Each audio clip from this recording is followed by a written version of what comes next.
नमस्कार मेरे साथियों, आप सभी का एक बार फिर से हमारे हिंदी साहित्य यूट्यूब चैनल में बहुत बहुत स्वागत है।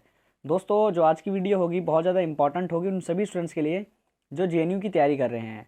दोस्तों, ये हमारा mock test number 23 mock test होगा, मॉक टेस्ट नंबर 23। इससे पहले 22 मॉक टेस्ट आपके कंप्लीट हो चुके हैं। अगर आपने वो 22 मॉक टेस्ट नहीं किए हैं तो उनको सबसे पहले करिए, और ये 23वां मॉक टेस्ट आज आपके लिए होने वाला है। तो देखते हैं आखिर इसके अंदर हमारे क्या क्वेश्चंस हैं, और क्वेश्चंस करने के बाद आखिरी में आपका क्या स्कोर रहता है कमेंट बॉक्स में ज़रूर बताना। वीडियो अगर आपको अच्छी लगती है तो वीडियो को लाइक ज़रूर कर देना। चैनल पर नए हो आप तो चैनल को सब्सक्राइब कर लेना, क्योंकि यहाँ पर आपको ऐसे हेल्पफुल कंटेंट मिलते ही रहते हैं। और आपको आने वाली जो समय होने वाला, जब आपका एंट्रेंस एग्जाम होंगे, उससे पहले आपको इतनी क्लासेस प्रोवाइड करा दी जाएंगी, इतने आपके मॉक टेस्ट करा दिए जाएंगे, जिससे कि आपका एग्ज़ाम क्लियर हो सके, अच्छे से क्लियर हो सके। तो बिल्कुल हमारा जो मॉक टेस्ट है, मॉक टेस्ट नंबर 23 आपके सामने, यहाँ पर हमारा मॉक टेस्ट नंबर 23 शुरू होता है। तो मॉक टेस्ट नंबर 23 का पहला प्रश्न आप सभी की स्क्रीन पे है। आप सभी आशा करते हैं आपने इसका आंसर लगा लिया होगा। बिल्कुल यहाँ जो हमारा सही विकल्प हो जाएगा स्वयंभू जी, बिल्कुल बहुत सही उत्तर होगा इसका, ये करेक्ट आंसर हो जाएगा। और बात करें दूसरे में, हमारा जो है करेक्ट आंसर क्या हो जाएगा, तीर से आपकी स्क्रीन पे था ब्रजभाषा। तो गोस्वामी तुलसीदास की रचना कवितावली किस भाषा की रचना है, ब्रजभाषा की है।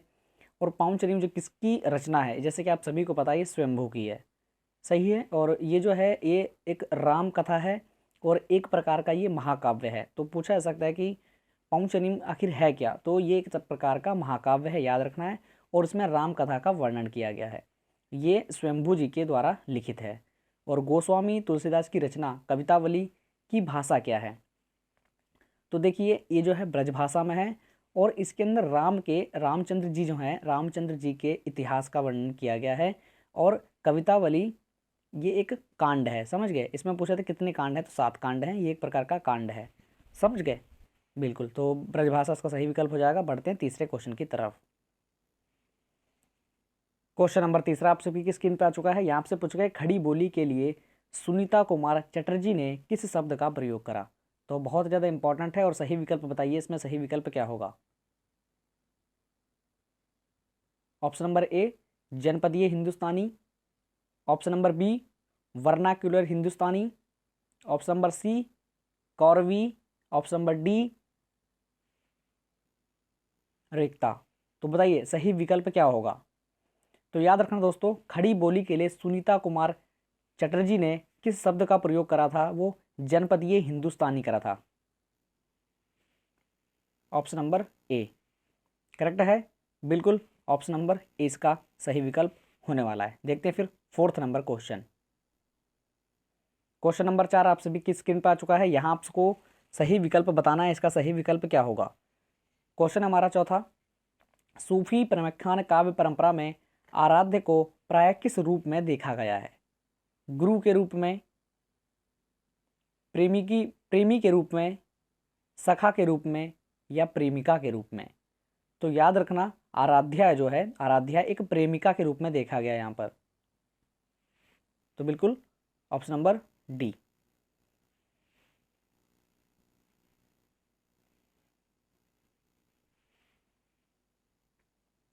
करेक्ट है क्वेश्चन, बिल्कुल। देखते हैं फिर हमारा next question, question number 5। Question number 5, छायावाद को स्थूल के प्रति सूक्ष्म का विद्रोह किसने कहा है, बहुत इंपॉर्टेंट है। बताइए सही विकल्प क्या होगा। सुमित्रानंदन पंत जी, डॉक्टर नगेंद्र जी, रामचंद्र शुक्ल जी, जयशंकर प्रसाद जी। बिल्कुल यहाँ जो हमारा सही विकल्प हो जाएगा option number B doctor Nagendra.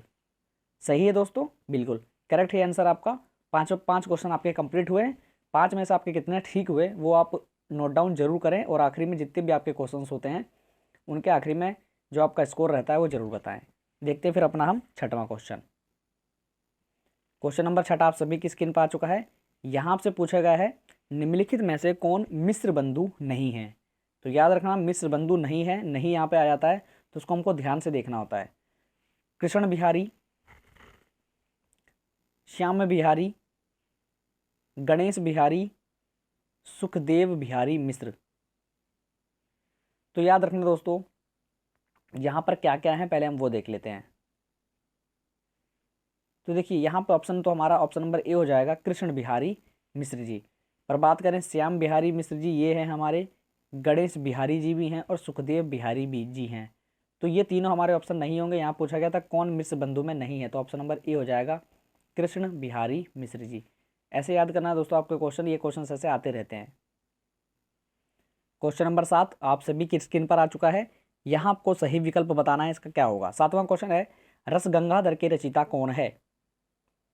अभिनव गुप्त जी, दंडी जी, पंडित राज जगन्नाथ, आचार्य विश्वनाथ जी। तो रस गंगाधर के रचयिता जो हैं पंडित राज जगन्नाथ जी हैं, ऑप्शन नंबर सी। याद रखना दोस्तों, ऐसे क्वेश्चंस आपके बहुत ज़्यादा देखने को मिलते हैं दिल्ली विश्वविद्यालय में, जामिया में और बीएचयू में। तो याद रखना, ऐसे क्वेश्चंस आपको याद करना अत्यंत जरूरी है। बिल्कुल। 8वां क्वेश्चन देखते हैं फिर हम। क्वेश्चन नंबर 8, निम्नलिखित में से कौन तार सप्तक कवि नहीं है? तो नहीं यहां पर आ गया है, तो आपको ध्यानपूर्वक इस क्वेश्चन को देखना है और सही विकल्प का चयन करना है। Option number A, Shamsher Bahadur Singh. Option number B, Girija Kumar Mathur. Option number C, Muktibodh. Option number D, Prabhakar Machwe. तो सार सप्तक जो है उसके कवि कौन नहीं है, इसमें पूछा गया था। तो हम देखेंगे सबसे पहले कौन कौन कवि हैं। प्रभाकर माचवे जी बिल्कुल हैं, मुक्ति बोध जी हैं, गिरजा कुमार माथुर जी हैं। तो हमसे पूछा था कौन नहीं है, तो श्याम बहादुर सिंह ये सही विकल्प होगा। और ये सभी विकल्प हमारे कट जाएंगे क्योंकि इसमें नहीं पूछा गया था, तार सप्तक के कवि नहीं है। तो ऑप्शन नंबर ए इसका सही विकल्प होगा, ऑप्शन नंबर ए करेक्ट है दोस्तों। नेक्स्ट क्वेश्चन देखते हैं फिर। क्वेश्चन नंबर 9, शिवपालगंज किस उपन्यास से संबंधित है? बताइए, शिवपालगंज किस उपन्यास से संबंधित है? और यहां पर आपके ऑप्शन है विश्रामपुर का संत, राग दरबारी, आधा गांव, मैला आंचल। तो बताइए शिवपालगंज जो है किस उपन्यास से संबंधित है? तो याद रखना, ये जो शिवपालगंज है वो जो उपन्यास है हमारा राग दरबारी है, जो कि ऑप्शन नंबर बी में दिया हुआ है। समझ गए? और ये जो उपन्यास है आपको ये भी याद रखना कि शिवपालगंज जो है एक प्रकार का उपन्यास है जो कि राग दरबारी, जो कि ऑप्शन नंबर बी में यहाँ पर सटीक उत्तर दिया हुआ है। ठीक है दोस्तों, बिल्कुल ऑप्शन नंबर 20 का सही विकल्प हो जाएगा। नेक्स्ट क्वेश्चन देखते हैं फिर। क्वेश्चन नंबर 10 और 11 आप सभी की स्क्रीन पर है। 10वें में पूछा आपसे भरत मुनि के अनुसार काव्य में कुल कितने गुण होते हैं? और 11वें में पूछा है आपको हिंदी वर्णमाला में अंग अ क्या है? तो बताओ यहां पर भरत मुनि के अनुसार काव्य में कितने गुण हैं, कितने गुण होते हैं? 10, 3, 5 या 7? तो याद रखना कितने गुण होते हैं, तो 10 गुण होते हैं। 10 बिल्कुल करेक्ट आंसर ए। ठीक है दोस्तों, 11वां है हमारा अंग अह जो है हमारा आखिर है क्या? समझ गए? तो ये एक प्रकार का आयोगवाह है जो कि सी में दिया हुआ है हमको। करेक्ट है दोस्तों, option number C, option number ए।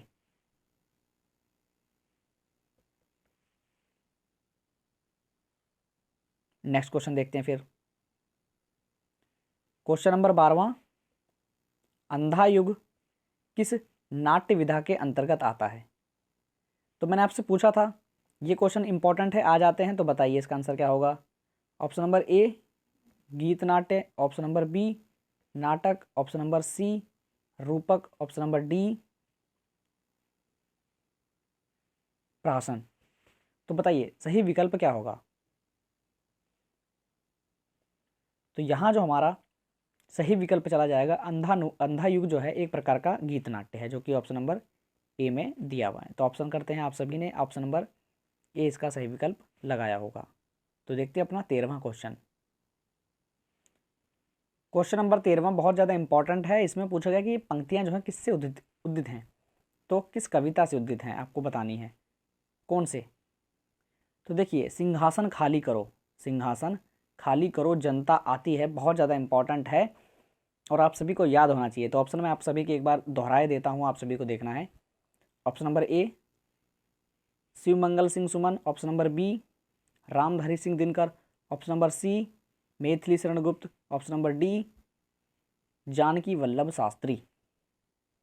तो याद रखना, सिंहासन खाली करो, सिंहासन खाली करो जनता आती है, ये रामधारी सिंह दिनकर जी का है, जो कि ऑप्शन नंबर बी में दिया हुआ है। तो ऑप्शन नंबर 20 का सही विकल्प हो जाएगा। तो नेक्स्ट क्वेश्चन देखते हैं, क्वेश्चन नंबर 14। क्वेश्चन नंबर 14 आप सभी की स्क्रीन पर आ चुका है। यहाँ से पूछा गया कि हिंदी के किस आलोचक ने देवरानी जेठानी कहानी को हिंदी का प्रथम उपन्यास माना।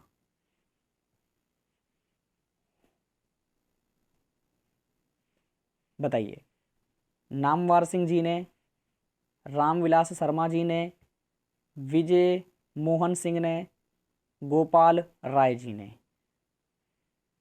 तो बताना हिंदी का प्रथम उपन्यास किसने माना है देवरानी जेठानी को, गोपाल राय जी ने, ऑप्शन नंबर डी करेक्ट है दोस्तों। और ये जो देवरानी जेठानी जो उपन्यास है, ये उपन्यास पंडित गौरी दत्त शर्मा जी का है, जो कि 1870 का है, याद रखना। करेक्ट है दोस्तों। देखते हैं फिर अपना हम 15वां क्वेश्चन। क्वेश्चन नंबर 15 आप सभी की स्क्रीन पर आ चुका है। यहाँ से पूछा गया है कि समालोचन दास के शीर्ष के एस्से ऑन क्रिटिसिज्म अनुवाद किसने किया। तो बताइए दोस्तों, एस्से ऑन क्रिटिसिज्म किसका अनुवाद है, किसने अनुवाद किया है, किसने अनुवाद किया है।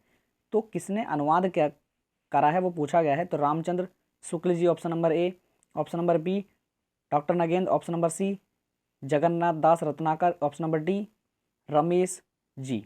तो बताइए सही विकल्प क्या होगा।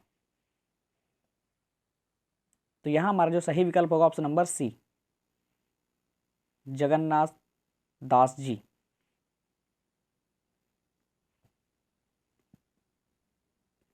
क्वेश्चन नंबर 16 आप सभी की स्क्रीन पर आ चुका है। यहाँ से पूछा गया कि शिखर से सागर तक किस रचनाकार की जीवनी है।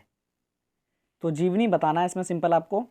तो बताइए किसकी है, निराला जी की, मुक्ति बोध जी की, अज्ञे जी की या धर्मवीर भारती जी की। तो शिखर से सागर तक ये जो है अज्ञे जी की है, जो कि ऑप्शन नंबर सी में दिया है। तो बिल्कुल ऑप्शन नंबर सी इसका सही विकल्प होगा। देखते हैं अपना फिर हम 17वां क्वेश्चन। क्वेश्चन नंबर 17 है आपका हमारा। यहाँ से आपसे पूछे जाएंगे क्वेश्चन जिसमें कि कौन सा सही है कौन सा गलत है, ये आपको बताना होगा। और ये बहुत ज़्यादा इंपॉर्टेंट होगा आप सभी के लिए, और आशा करते हैं आप सभी इनका सही विकल्प ही बताएंगे। और अगर गलत हो जाता है तो आपको याद करना है। तो हमारा जो पहला इसके अंदर दिया गया है कि हिंदी में भक्ति धारा का उदय बिहारी आक्रमण की प्रतिक्रिया है। बाहरी दोस्तों, बाहरी उदय बाहरी आक्रमण की प्रतिक्रिया है। हिंदी भक्ति धारा का जो उदय हुआ है वो बाहरी आक्रमण की प्रतिक्रिया है, जो ऑप्शन नंबर ए में दिया हुआ है। और बी में कहा है कि ये भारतीय साधना परंपरा का स्वतः स्फूर्त विकास है। तो देखिए ऑप्शन ए और ऑप्शन बी में सही विकल्प क्या होगा वो बताना है आपको। तो दोस्तों याद रखना, इसके अंदर जो है हमारा ऑप्शन नंबर ए देखेंगे तो हिंदी को इसमें दिया है कि हिंदी में भक्ति धारा का उदय बाहरी आक्रमण की प्रतिक्रिया है, तो बिल्कुल ठीक है। और ये भारतीय साधना परंपरा का स्फूर्त विकास है, तो ये भी हमारा ऑप्शन नंबर बी भी ठीक है। तो ए भी ठीक है हमारा, बी भी ठीक है। तो हमारा ऑप्शन नंबर डी हो जाएगा। ए बी दोनों आंशिक से सही हैं, समझ गए। तो ये हमारा सही विकल्प हो जाएगा। आंशिक सही है दोस्तों, समझ गए ना, आंशिक सही है। तो इसको जो ऑप्शन ए में बता रहे हैं कि ए और बी दोनों सही हैं, इसको थोड़ा सा देखना जरूरी है क्योंकि आंशिक रूप से सही है, समझ गए ये। तो ऑप्शन नंबर डी होगा इसका सही विकल्प, जो कि आयोग की तरफ से दिया गया है। और ये हमारा यूजीसी नेट जेआरएफ का क्वेश्चन है, तो वहीं से क्वेश्चन लिया गया है। और आपके डाउट को क्लियर करने के लिए, क्योंकि आपकी कितनी लिटरेचर में आपने कितना पढ़ा है उसके हिसाब से ये क्वेश्चन दिया गया है। अगर आपने लिटरेचर सही से पढ़ा है तो इस क्वेश्चन का आप सही विकल्प बता देंगे। तो क्वेश्चन नंबर 18वां भी उसी विकल्प के जैसा है और उसी क्वेश्चंस की तरह है ये भी। तो सही कौन सा है, सही कौन सा है, गलत कौन सा है, ये आपको इसमें चयन करना है। सिंपली क्वेश्चन है आपका ये। ऑप्शन नंबर ए में दिया है कि विभावन व्यापार रस प्रक्रिया की सुदृढ़ भूमिका है। विभावन व्यापार रस प्रक्रिया की सुदृढ़ भूमिका है। ऑप्शन नंबर बी में दिया है कि विभाव ही रस का हेतु है। तो बताओ सही कौन सा और का गलत कौन सा होगा। और जिसका गलत होता है क्वेश्चन तो उसको थोड़ा सा लिटरेचर पढ़ने की ज़रूरत है, बाकी ये क्वेश्चंस ठीक हो जाते हैं थोड़े से इसमें, क्योंकि ये ऐसे क्वेश्चन जेएनयू में दिए जाते हैं तो इसलिए मैंने इस क्वेश्चनों को रखा, क्योंकि शुरू से लेके चलेंगे तो आपको बाद में दिक्कत नहीं होगी। छोटे छोटे क्वेश्चन तो आप कर लेते हैं, पर ये थोड़े से जो लिटरेचर के क्वेश्चन होते हैं इसमें कि आपको डीपली नॉलेज होनी ज़रूरी है। डीपली नॉलेज जिसकी जो ज़्यादा होगी वो क्वेश्चन को सही कर लेगा। तो ऑप्शन नंबर डी हो जाएगा ये भी हमारा।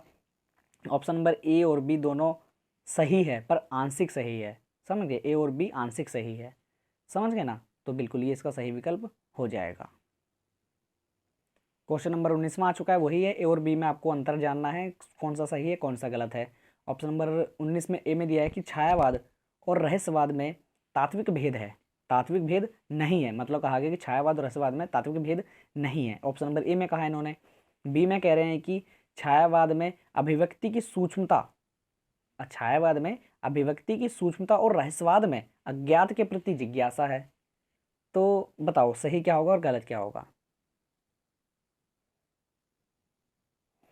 तो मेरे साथियों याद रखना इसके अंदर भी सी ऑप्शन हो जाएगा हमारा, जिसमें कि ऑप्शन नंबर ए आंशिक सही है और बी सही है। तो ये इसका सही विकल्प हो जाएगा ऑप्शन नंबर, ये भी सही ठीक होगा ऑप्शन नंबर सी। तो देखते हैं अपना 20वां क्वेश्चन। क्वेश्चन नंबर 20 ये भी हमारा जो है वही क्वेश्चंस है और पीछे के जैसे जैसे हमने करा वैसे यहाँ पे भी करना है। तो जानिए इसके अंदर क्या होगा। नई कविता में निरूपित मनुष्य द्वारा, नई कविता में निरूपित मनुष्य मात्र द्वंद्वग्रस्त है। नई कविता में निरूपित मनुष्य मात्र द्वंद्वग्रस्त है। ऑप्शन नंबर बी में नई कविता मात्र व्यक्ति चेतना की कविता नहीं है। जो नई कविता है वो मात्र व्यक्ति चेतना की कविता नहीं है। और ऑप्शन नंबर ए में दिया है कि नई कविता जो है वो निरूपित मनुष्य मात्र द्वंद्वग्रस्त है। तो क्या होगा सही विकल्प। ऑप्शन नंबर सी हो जाएगा हमारा सही विकल्प। ए आंशिक सही है, बी सही है। तो वही हमारा यहाँ पे भी ऑप्शन हो रहा है। तो देखते हैं अपना फिर हम नेक्स्ट क्वेश्चन, क्वेश्चन नंबर 21। तो क्वेश्चन नंबर दोस्तों यहाँ से 22 होगा आपका। 21वां क्वेश्चन थोड़ा सा उसके अंदर मिस्टेक है, क्वेश्चन पूरा नहीं है, थोड़ा सा उसमें थोड़ा सा एरर है। 22वां क्वेश्चन देखते हैं फिर। नवजागरण कालीन सुधारवादी संस्थाओं की शुरुआत का सही क्रम कौन सा है। बताओ सही विकल्प क्या होगा आपके हिसाब से। ऑप्शन नंबर ए आपको मैं बताया जा रहा हूँ, ब्रह्म समाज, प्रार्थना समाज, आर्य समाज, रामकृष्ण मिशन। तो सुधारवादी जो नवजागरणकालीन सुधारवादी संस्थाओं का जो शुरुआती क्रम है, मतलब कौन शुरुआत की है फिर उसके बाद की है, वो क्रम है इसके अंदर।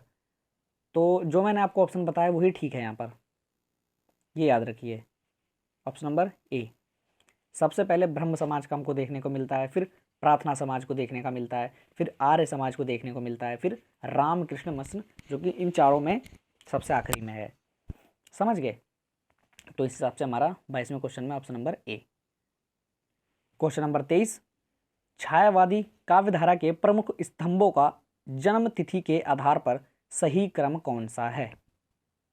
तो ऑप्शन नंबर ए बता देता हूं मैं आपको, उसके हिसाब से आपको क्रम लगाना है। ऑप्शन नंबर ए में दिए गए हैं जो हमारे प्रमुख स्तंभ, सुमित्रानंदन पंत जी, जयशंकर प्रसाद जी, सूर्यकांत त्रिपाठी निराला जी, या सुमित्रानंदन पंत जी, या महादेवी वर्मा जी। तो बताइए छायावादी के जो काव्यधारा के जो प्रमुख स्तंभ हैं उनके जन्म तिथि के आधार पे कौन सा पहले होगा और कौन सा बाद में। तो यहाँ जो हमारा सही विकल्प हो जाएगा ऑप्शन नंबर बी हो जाएगा, जिसमें कि छायावादी काव्यधारा के प्रमुख स्तंभों का जन्म तिथि के आधार पर सही क्रम बताना था आपको। तो ऑप्शन नंबर बी हो जाएगा सही विकल्प। तो हम बता देते हैं आपको ऑप्शन नंबर बी, जैसा कि जयशंकर प्रसाद जी आएंगे, फिर सुमित्रानंदन पंत जी, जयशंकर प्रसाद, फिर सूर्यकांत त्रिपाठी निराला जी, फिर सुमित्रानंदन पंत जी, फिर महादेवी वर्मा जी। तो ये इनका सही क्रम रहने वाला है ऑप्शन नंबर बी। समझ गए दोस्तों। 23वां क्वेश्चन कंप्लीट हुआ। 24वां क्वेश्चन देखते हैं फिर। क्वेश्चन नंबर 24वां आ चुका है। प्रकाशन की दृष्टि से निम्न काव्य कृतियों का सही क्रम क्या है? प्रकाशन की दृष्टि से कहने का मतलब, प्रकाशन मतलब किसका प्रकाशन पहले और फिर किसका है। ऑप्शन है ए मैं आपको बताऊंगा, गीत फरोश, युगवाणी, हरी घास पर क्षण भर, कुकुरमुत्ता। बताओ सही क्रम क्या होगा आपके हिसाब से। बिल्कुल, अगर आपने ऑप्शन नंबर डी लगाया तो ठीक हो जाएगा। सबसे पहले युगवाणी को लिया जाएगा, फिर कुरमुत्ता, फिर हरी घास पर क्षण भर, फिर गीत फरोश। ये इसका सही विकल्प होने वाला है। बिल्कुल 24वें का ऑप्शन नंबर डी करेक्ट है मेरे साथियों। तो 25वां क्वेश्चन देखते हैं फिर। क्वेश्चन नंबर 25वां और लास्ट क्वेश्चन है आपका, निराला के उपन्यासों का प्रकाशन की दृष्टि से सही अनुक्रम क्या है? ऑप्शन नंबर ए अप्सरा, अलका, निरुपमा, प्रभावती प्रभावती प्रभावती। बिल्कुल बताओ इसका सही विकल्प क्या होने वाला है। तो बिल्कुल दोस्तों मैं आपको बता देता हूँ इसका सही विकल्प क्या होगा। ऑप्शन नंबर बी हो जाएगा सही विकल्प। Option number B, option number B में प्रभावती, निरुपमा, अप्सरा, अलका, ये सही विकल्प होंगे option number A B C के हिसाब से। तो बी हमारा सही विकल्प होगा। 25 क्वेश्चन कंप्लीट हुए। एक क्वेश्चन के अंदर आप माइनस कर सकते हैं, जिसमें कि 24 में से आपका क्या स्कोर रहा कमेंट बॉक्स में आप बताएंगे, कमेंट बॉक्स में। टेलीग्राम चैनल से आप सभी जुड़ जाया करिए। सभी क्लासेस की नोटिफिकेशन आपको टेलीग्राम चैनल पे मिल जाती है टाइम टू टाइम।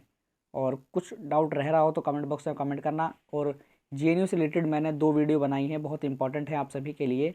वो 2 वीडियो ज़रूर देखना, क्योंकि इसके अंदर जेएनयू का पूरा मैंने आपको, सबसे पहले जो वीडियो है उसके अंदर मैंने आपको कट ऑफ बताई है, जेएनयू की क्या कट ऑफ रहती है आपकी एमए हिंदी में। और जो सेकंड है वो फॉर्म कब आएगा। और तीसरी एक और मैंने वीडियो बनाई जिसके अंदर पेपर का जो पैटर्न रहने वाला है, और जो उसके अंदर मोड रहने वाला है, और उसमें क्या क्या एग्ज़ाम है, तो किस एग्ज़ाम जो है किस माध्यम में होगा, किस प्रकार से, मतलब ओवरव्यू मैंने पूरा दिया है आपके एग्ज़ाम का, जो भी जवाहरलाल नेहरू विश्वविद्यालय की तैयारी कर रहा है। तो बिल्कुल दोस्तों आप सभी जुड़े रहें, जैसे जैसे इन्फॉर्मेशन आएगी आप सभी को बताई जाएगी जेएनयू की। और आप सभी अगर हमसे जुड़े रहते तो सभी इन्फॉर्मेशन आपको अप टू डेट मिलती रहेगी। बिल्कुल आज की वीडियो को यहीं एंड करते हैं। कोई डाउट हो कमेंट बॉक्स में कमेंट करना। बिल्कुल दोस्तों एंड करते हैं यहीं पे हम। जय हिंद, जय भारत।